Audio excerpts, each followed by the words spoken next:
ఆచి chicken masala media ద్వారానే చెప్పిన మీకు టికెట్ రాదట అని వస్తే బీఫా 2023లో రాకపోయింది రాకుంటే పర్వాలేదు.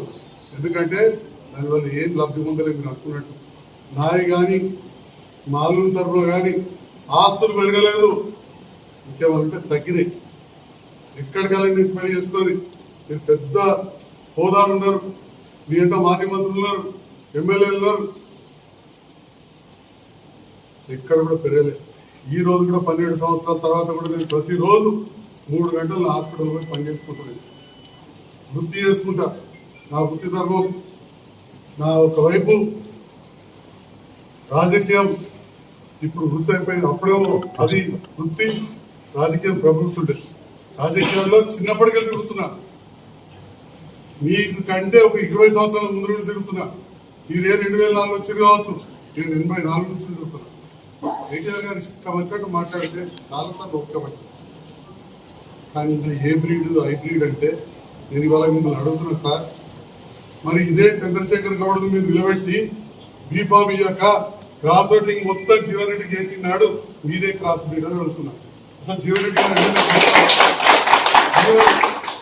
రెడ్డి గారికి జగిత్యాల నియోజకవర్గంలో 2018లో ఒక్క గ్రామాల్లో నాటి రాలేదు, జగిత్యాల టౌన్ ఒక్క వార్డులో మీరు నాటి రాలేదు. ఈ ఎమ్మెల్సీ పరిధిలో 40 మంది ఎమ్మెల్యేలు మనం బీఆర్ఎస్ వాళ్ళకి గెలుస్తున్నాం. మీరు అభ్యర్థులు ఎందుకు పెట్టలేదు? చంద్రశేఖర్ గౌడ్ ఎందుకు అన్యాయం చేశారు? బీఫామ్ ఇవ్వలేదు.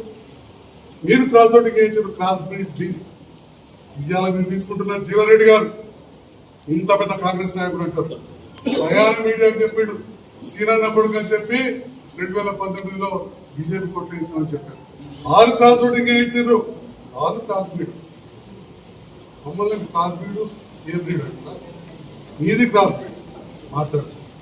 మాట్లాడేటప్పుడు ఇందాగా మాట్లాడతారు. ఏనాడు కూడా మీరు ఎన్నోసార్లు అన్నారు, ఒకసారి ఈ పార్టీ అంటాడు, ఆడుంటాడు, దాన్ని ఏదో అట్లుంటే వ్యభిచారి అంటారు. మరి మీరు చేసిన పనికి మీరు ఎంతమంది చేసుకున్నారో ఆ చేసుకున్న దానికి మీరు వ్యవసాయ కోపాలు నడిపినారు.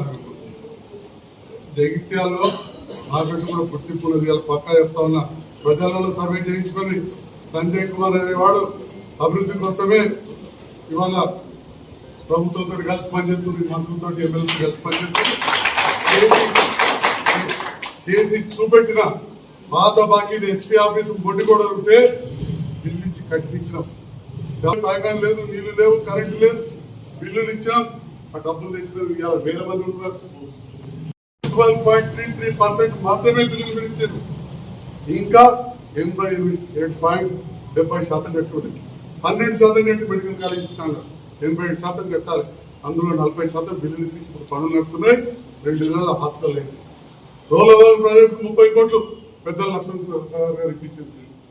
పాత బాకీ నుండి ఈ పెద్ద ఇలాంటివి పోతే చిన్న గ్రామాన బీఆర్ఎస్ జెండా మోసిన నాయకులు చిన్న సీసీ రోడ్లు, కుల సంఘ బిల్డింగ్లు గ్రామాలలో చేసి అప్పుల పాలయ్యారు. రేవంత్ రెడ్డి గారు కూడా దాదాపు 10 కోట్ల వరకు ఇప్పించారు. ఇప్పటికీ గ్రామ పంచాయతీల నిధులు రాక గ్రామ సర్పంచులు ఎంత బాధపడుతున్నారో మీరు ఆలోచన చేసుకోవాలి.